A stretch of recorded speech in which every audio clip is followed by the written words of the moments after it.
بسم الله الرحمن الرحيم الحمد لله رب العالمين والصلاة والسلام على رسول الكريم وعلى آله وصحبه ومن تبعهم بإحسان إلى يوم الدين. All praises are due to Allah. We praise Him, we seek His help, and we seek His guidance, and we seek His forgiveness. And peace and blessing be upon His Messenger Muhammad ﷺ and His family and His companions and all who follow their path righteously until the Day of Judgment. Allahumma ameen. Alhamdulillah, Allah subhanahu wa ta'ala made us reach Ramadan, so Ramadan Mubarak to everyone. May Allah subhanahu wa ta'ala help us do the fast and do the qiyam and give us the ability to do good deeds. And may Allah subhanahu wa ta'ala protect us all from this pandemic. Again, today we have our guest speaker, Dr. Zubair Said. As you all know, Dr. Zubair Said, he's a community health specialist. He's from Fairfax County Health Department, and he has been doing public health outreach, and he's been with us for several weeks, and we are very grateful and thankful for all his services and updates to tell us about this disease and how we can deal with it. Today we have, the disease has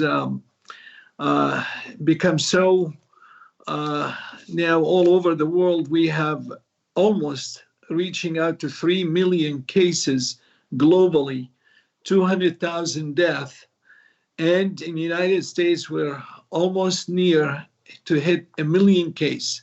Today is the account is around 950,000.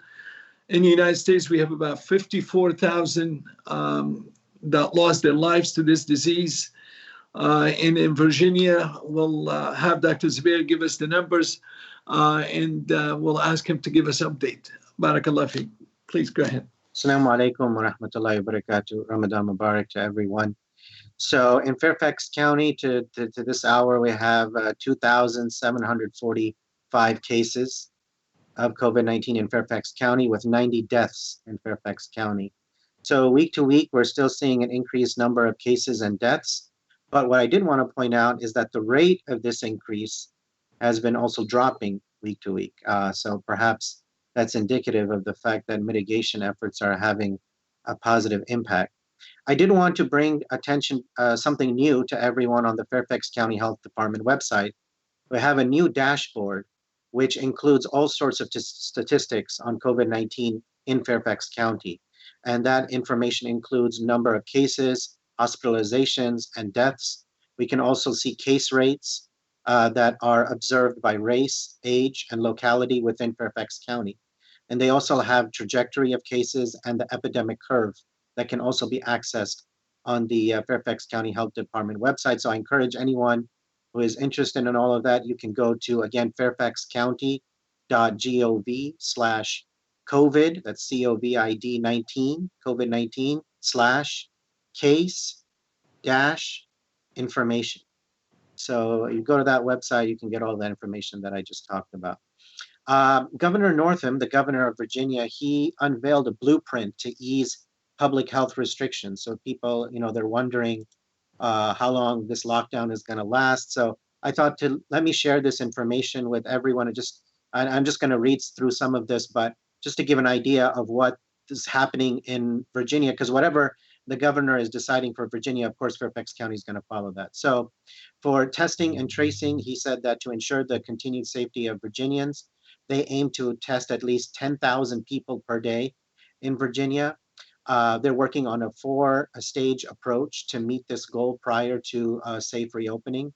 And this expanded testing plan will include hiring more contact tracers who will support local health departments like the Fairfax County Health Department, and identifying individuals who may be exposed to COVID-19 and helping them to self-isolate. Personal protective equipment, they are ramping up testing and ensuring the safety of healthcare staff in Virginia. The PPE, personal protective equipment pipeline, is improving. Virginia has ordered 17.4 million N95 masks, 8.9 million surgical masks, 17.1 million gloves, 1.7 million gowns, and 1 million face shields. So just to give you an idea that they are ramping up personal protective equipment and getting it out to the healthcare providers who need it in Virginia. In regards to hospital capacity and staff, hospitalizations and intensive care unit admissions are largely stable across the state of Virginia, even though the case count increases.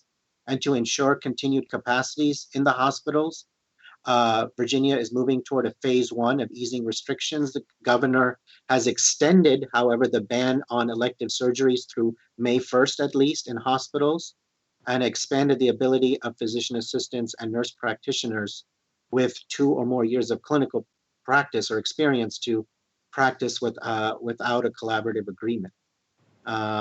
All of this to say is basically that they are doing whatever they can to beef up hospital capacity and staff within hospitals. And then finally, there's a section here on phase 1 easing of restrictions.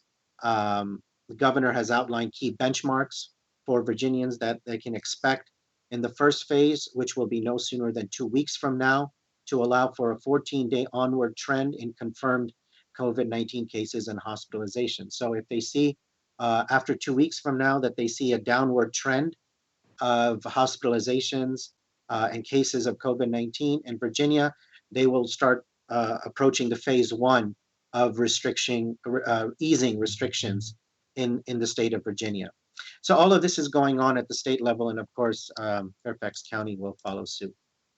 Now let's go on to some other updates from the past week. So forecasted deaths in the USA due to COVID-19 by May 15th is now currently in the range of 60,000 to over 100,000. As the brother stated, Dr. Talawi stated that we are at around 54,000 deaths. We're seeing about 1,000 or so deaths per week. So I anticipate that we'll definitely hit that range between 60 and 100,000, maybe somewhere. Looks like the trajectory is somewhere like 75 or 80,000 deaths by the middle of May, unfortunately. How about transmission of pets? This has been a question that people have been asking. So pets are thought to play a minimal role in a transmission of COVID-19, but it is possible for pets to get infected. Therefore, people and families who do have pets, they should take precautions with their pets just like they would with their own family members, including social distancing with their pets and other pets when you're going outside, and all of that applies to them as well.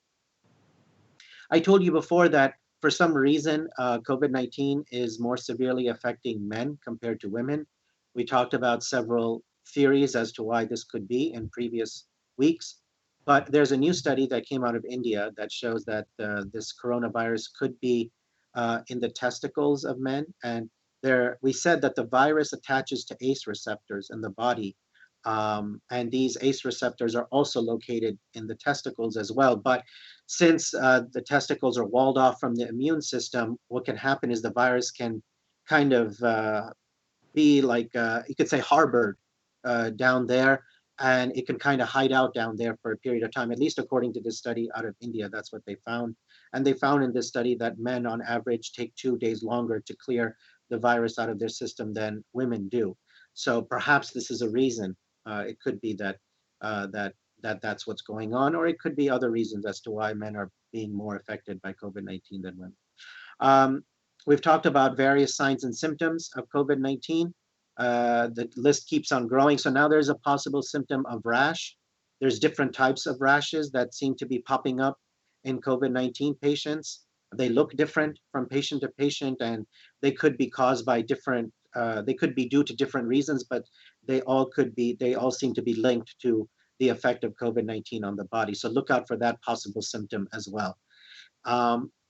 Now, there's a Chinese study that came out, very interestingly enough, that is showing medical officials that perhaps they have been vastly underestimating the ability of coronavirus, this novel coronavirus, to mutate.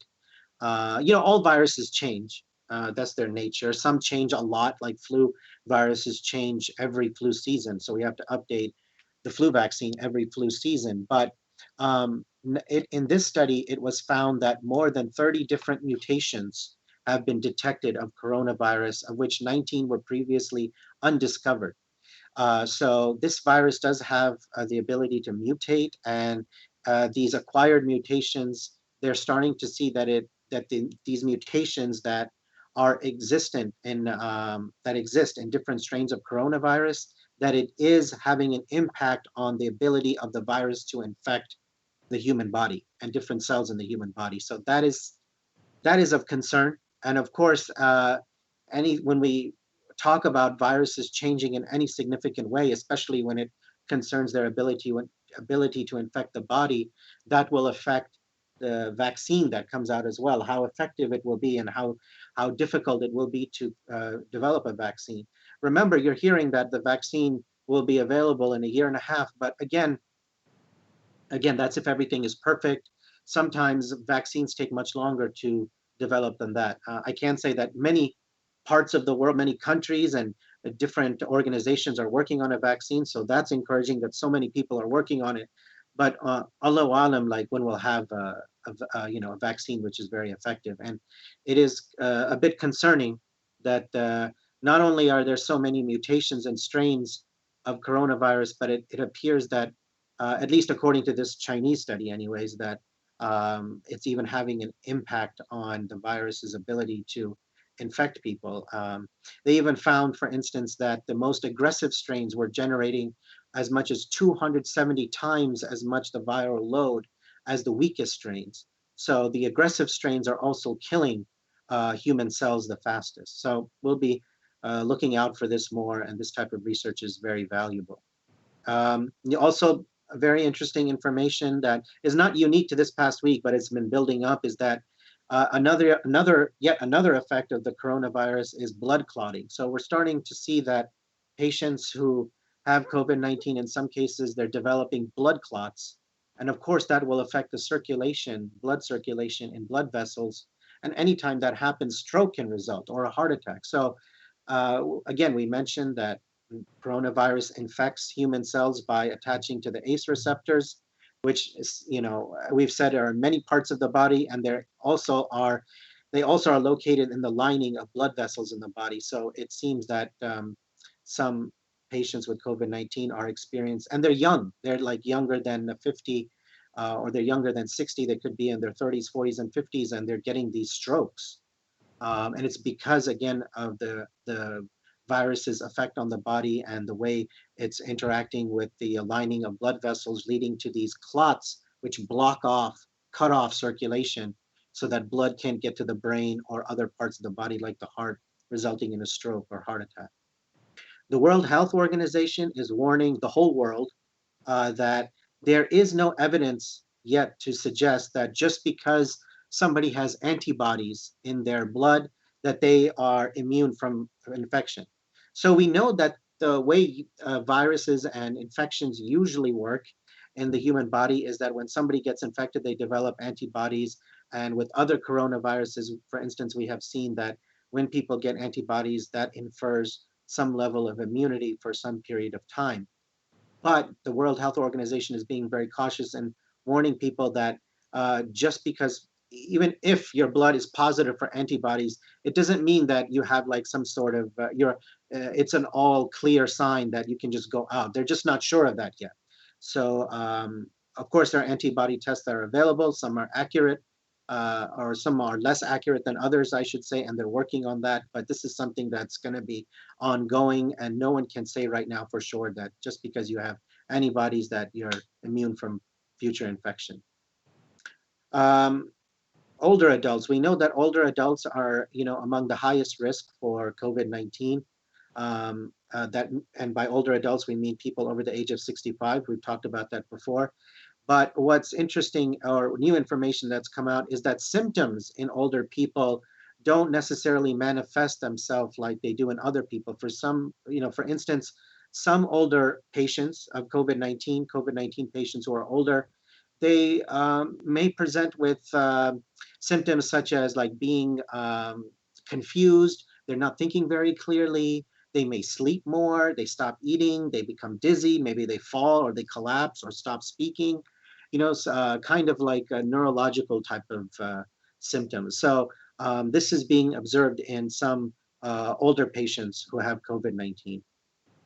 So that pretty much does it for the updates that I have for this week. I always, of course, close these updates with, again, reminding everyone about what we can do. Remember to continue to stay at home as much as possible. Wash your hands with soap and water 20 seconds. Cover your coughs and sneezes the right way by using your sleeve. Avoid touching your eyes, nose, and mouth. Isolate yourself at home if you have symptoms of COVID-19, and quarantine yourself if you come into contact with someone who has COVID-19. So, Jazakallah khair. Barakallah fiqh, Dr. Zubair. We have a couple of questions. Now, I know we're not trying to be funny, but this is something to address the updated treatment from President Trump to the people by using disinfectant and ultraviolet treatment, etc. I just wanted, for our community, to emphasize the fact about those things not to be used at all. So you might want to help us with that. Well, nobody in the medical community took that serious. That is just it's just not a good idea. That's a very bad idea. Let's just to put it mildly, you don't ever want to do that. They even have warnings on the detergents and disinfectants and all of that, not to, put it in your body. And not just in your body, but even on your body. So, like some people are like taking a bath and putting some of the disinfectant or detergent. No. None of this is good. None of this is good. Please avoid that. Absolutely. Now, you were saying about the governor easing the restrictions. And that's kind of like a stepwise. What is it to be anticipated, like, in the next week or two or three? Yeah, so they're going to look at see if there's a continuous 14-day downward trend of cases and hospitalizations in all of Virginia. And if they see that, they will proceed to, President Trump's plan of phase one lifting of restrictions. And then, once you get to phase one, and if you continue to see, downward trend, then you proceed to phase two and then to phase three. That's how it works. So right now, we're not even at phase one, but what they're going to look at over the next few weeks or so is to see, they're going to look very carefully, are we observing a downward trend in cases and hospitalizations? If so, we'll start to see some gradual easing of restrictions. It's not going to go back to life as normal, but it's going to be, some businesses, maybe some people will get to go out, not everyone. That's how it's going to work. And again, if you want more information, you can just go to the governor of Virginia has a link there, a website. You can see, I was just reading from that and showing you the things that that his statement on this. So that's where I was getting that from. Understood. Now, the other question you mentioned about the pets, but any specific? Are we talking about cats or dogs? What cats and dogs. Yeah, I was really talking about cats and dogs, and there have been a few cases of pets like cats and dogs getting infected with COVID-19. So people should, take the proper precautions just like they would with family members. Right. There's nothing mentioned about, like, some people, they may have, goats, they may have sheep, they may have cows, they may have, like, the farmers or chickens. If you're in close, typically people are not close contact with those types of pets. But if you are, then, you should still practice social distancing with them as well. And they should socially distance from other animals. That's what the CDC advises. I see. Just one more question about the mutation part. You said study in China. There's any other, this is really very scary. Any other, like from like Europe or anywhere else, any other info on that? This is ongoing research. They're always keeping track of different strains. Like, for instance, we know that the strain that's in New York came from not China, but that strain came from Europe, which is a different strain than the strain in China. So we've known for almost since the beginning that there are different strains. But what this study out of China is showing is that what we're learning is that the number of mutations and the number of strains is greater than previously thought, and that we need to take a look at this. And what I found particularly alarming is that it particularly affects the way the virus is infecting cells. For instance, the protein spike that we talked about, those spikes, if you've seen that coronavirus picture, like I'm sure we all have, those protein spikes attach to the ACE receptors in the body, whether they're in the lung cells or liver or kidney or whatever. And the fact that that protein spike is the thing that's causing the infection, and that protein spike is where the mutation is, that's a bit concerning. That's a bit concerning. So definitely they're going to have to look at that when they're planning for, when they're researching and developing a vaccine. I have a question. I'm not really sure that, but I'll, for the amount I bring it to you. Can we really trust the Chinese studies, since it's a fact that they hid a lot of from the world, which, helped in what we're facing now? So I don't know the answer to that. So I don't know if you want to take a shot at it. Yeah, I don't know if I want to take a shot at it. I don't know what to, I mean, I don't know what to say about that. So, but these studies get published in medical journals. So I have, more confidence in that.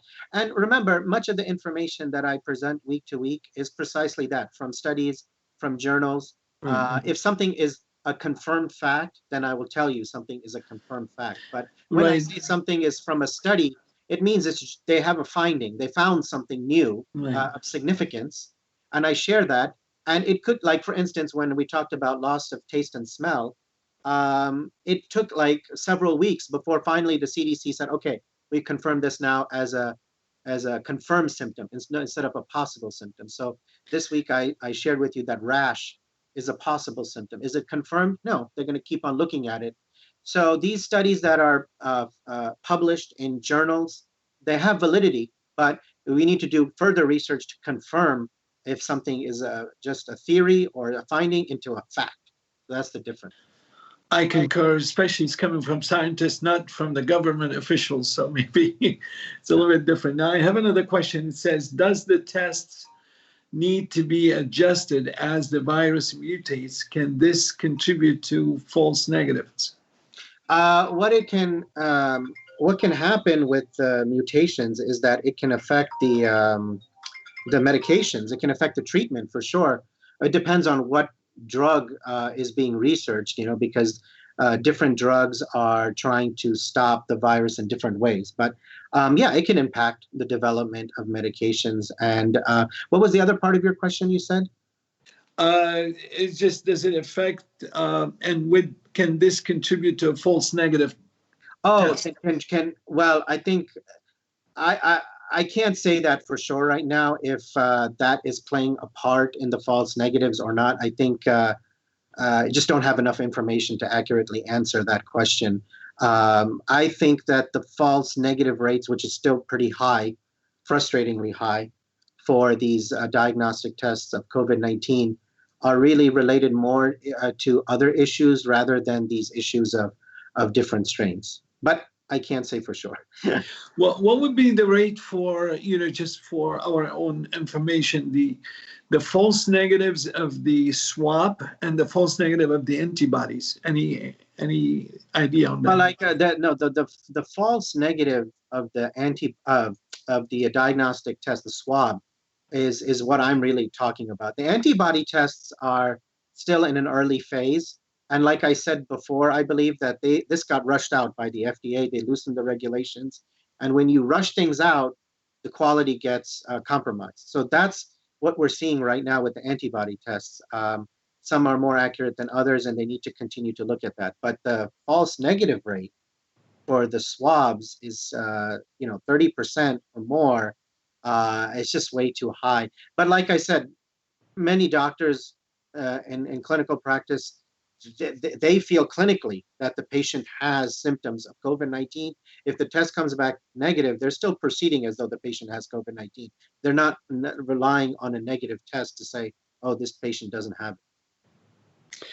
Wonderful. Well, Dr. Zubair, thank you so much for all the info and all the help that you've been with us. Hopefully we can have you again next week, inshallah. Yeah. Next Saturday at the same time at 6:30. And we will continue with the updates. We are grateful for your being available for us all the time. Thank you so much. I just wanted to remind our brothers and sisters that your masjid is in need of support. We are providing iftar baskets, an equivalent of that, to our community members, and also we're asking the ones from our community that need help to let us know so we can provide help for them. We encourage you to donate to the masjid to support the maintenance of the masjid, inshallah, and to continue with those programs. As you know, you can go on to Facebook or YouTube, Elah, Virginia, and you can donate there, or you can drop, you can mail to our mail address, and whatever you can. Jazakumullah khair. I wanted to remind you also with the programs, we're still continuing with the programs, and on Sunday, we have at 6 p.m. Reminders, also broadcasted the same way on the Facebook and on the YouTube and on our website, Elah, Virginia. And also on Monday, we have a 6 o'clock tafsir class for 30 minutes. And on Wednesday, we have a hadith on fiqh al-siyam at 9 p.m. And also 6:30 next Saturday, inshallah, meeting again with Dr. Zubair.